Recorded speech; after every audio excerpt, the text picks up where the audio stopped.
Hello बच्चों, let's read the question. Question says a plane is parallel to two lines whose direction ratios are 1 0 minus 1 and minus 1 1 0 and it contains the point 1 comma 1 comma 1. If it cuts coordinate axis at a comma b comma c, let the volume of the tetrahedron OABC be v. Find greatest integer v.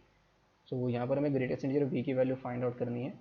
सिर्फ find करने के लिए जो की concept हम इसमें use करेंगे और vector perpendicular to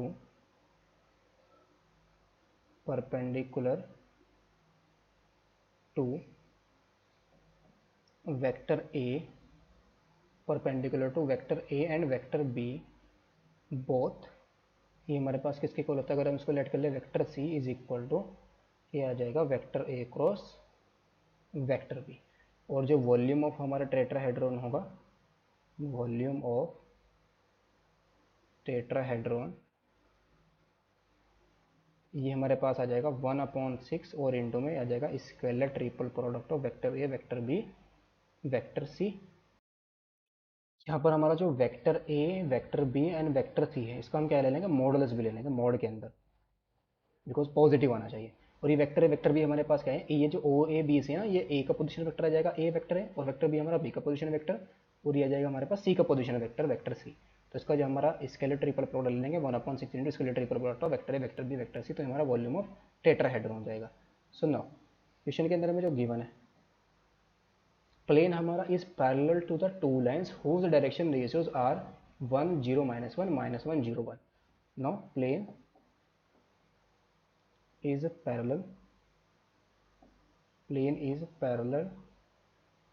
to the lines whose direction ratios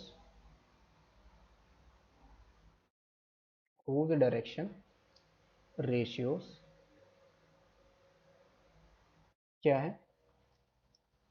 are 1 0 minus 1 1 0 minus 1 and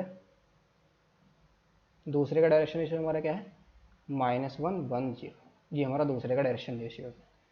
तो यहाँ से अगर हम जो नॉर्मल होगा प्लेन के ऊपर, जो ये बिकॉज ये जो प्लेन है हमारे पास पैरेलल के डायरेक्शन लाइन्स के, इन दोनों लाइन्स के क्या है? पैरेलल जिनके डायरेक्शन रेशियो हमें गिवन है.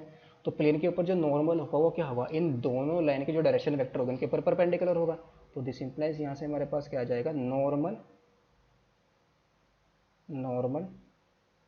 To the plane P. इसको हम क्या ले लेंगे? Vector N. तो ये हमारा क्या आ जाएगा? जो किसके इनके इसके डायरेक्शन वेक्टर के परपेंडिकुलर होगा, तो उसके परपेंडिकुलर वेक्टर हमारे पास क्या आ जाएगा? I cap J cap K cap. तो उसका डायरेक्शन वेक्टर हमारे क्या आ जाएगा? आई कैप 0 जे कैप और माइनस का के कैप. तो इसका अब यहाँ पर क्या लिखेंगे? एक्स एक्स को वाई का क्वेश्चन 1 आएगा, जे का क्वेश्चन यहाँ पर 0 और यहाँ से के का क्वेश्चन हमारे पास कितना आएगा? -1. यानी कि पॉइंट्स को लिख लेंगे. यहाँ से हमारा कितना आएगा? -1 और ये आ जाएगा 1 और ये आ जाएगा 0. तो ये वेक्टर एन को फाइंड आउट करेंगे अगर हम, तो ये आ जाएगा आई कैप इंटू में 0 माइनस माइनस प्लस 1, फिर माइनस का जे कैप और इंटू में कितना जाएगा? 0 माइनस का 1 और फिर प्लस का के कैप और इंटू में कितना जाएगा? 1 माइनस 0. तो ये तो आ गया हमारे पास I cap plus J cap plus K cap. ये हमारा डायरेक्शन वेक्टर आ गया.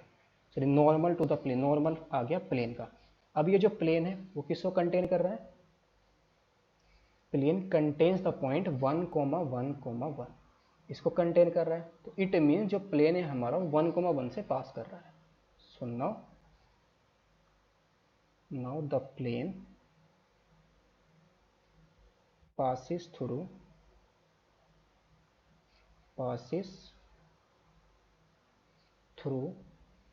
1 1 1.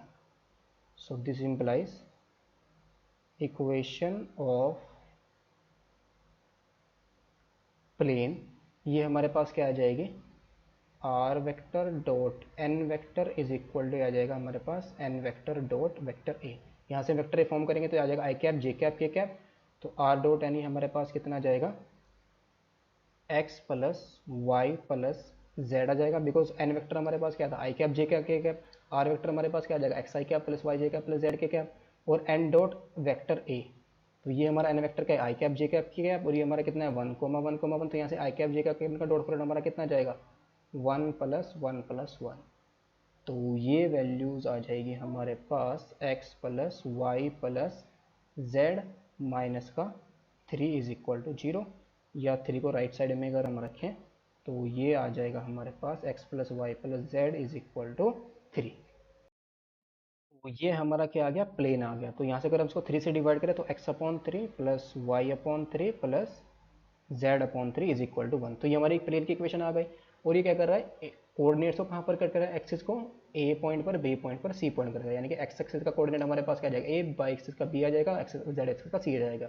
तो ए के कोऑर्डिनेट हमारे पास कितने आ जाएंगे, यहाँ से एक्स इंटरसेप्ट हमारा क्या है, this implies we get A आ जाएगा हमारे पास 3,0,0,0, बी हमारा क्या आ जाएगा 0,3,0, और जो सी पॉइंट आएगा हमारे पास कितना आ जाएगा 0,0,3। ये हमारा आ जाएगा। सो वेक्टर ए हमारे पास पोजिशन वेक्टर ऑफ ए आ जाएगा, that is O A vector. और फिर बी वेक्टर हमारे पास ओ बी वेक्टर आ जाएगा, और सी वेक्टर हमारे पास ओ सी वेक्टर आ जाएगा। तो volume of tetra, volume of tetrahedron O A B C, ये हमारे पास कितना आ जाएगा, मॉडुलस ऑफ 1/6 और इनटू में scalar triple product of vector A vector B and vector C. तो ये वैल्यू आ जाएगी हमारे पास 1/6, और इसका स्केलर ट्रिपल हमारा कितना आ जाएगा, ये determinant of vector A vector B vector C. तो यहाँ से हमारे पास वॉल्यूशन वेक्टर भी हमारे पास 3 आई कैप 0 जे कैप और 0 के कैप आ जाएगा। तो यहाँ से हमारा आ जाएगा 3,0,0,0 3,0,0, और यहाँ से 0,3,0, और ये 0,0,3 आ जाएगा इसका मॉडुलस। ये तो पॉजिटिव ही आएगा। तो 1/6 इंटू कितना आ जाएगा, 3 3 9, 3 27, तो इसको 2 से डिवाइड करेंगे तो 9.2 आ जाएगा। तो ये जो वॉल्यूम आया हमारा वो कितना आ गया, this implies v is equal to 9/2। तो यहाँ पर तो हमें से ग्रेटेस्ट इंटीजर की वैल्यू फाइंड आउट करनी है। तो ग्रेटेस्ट इंटीजर ऑफ v हमारे पास कितना आ जाएगा, ग्रेटेस्ट इंटीजर ऑफ 9/2, इसको हम डिवाइड करेंगे तो कितना आ जाएगा 4.5। ये 4 और 5 के बीच में लाई कर रहा है। तो ग्रेटेस्ट इंटीजर ऑफ v हमारे पास कितना आ जाएगा 4, सिंस जो 4.5 है इज लेस देन 5 और ग्रेटर देन 4। तो ग्रेटेस्ट इंटीजर हमारा क्या आ जाएगा 4 आ जाएगा। तो इसका आंसर हमारा कितना है 4। Hope you understood it, best of luck, thank you.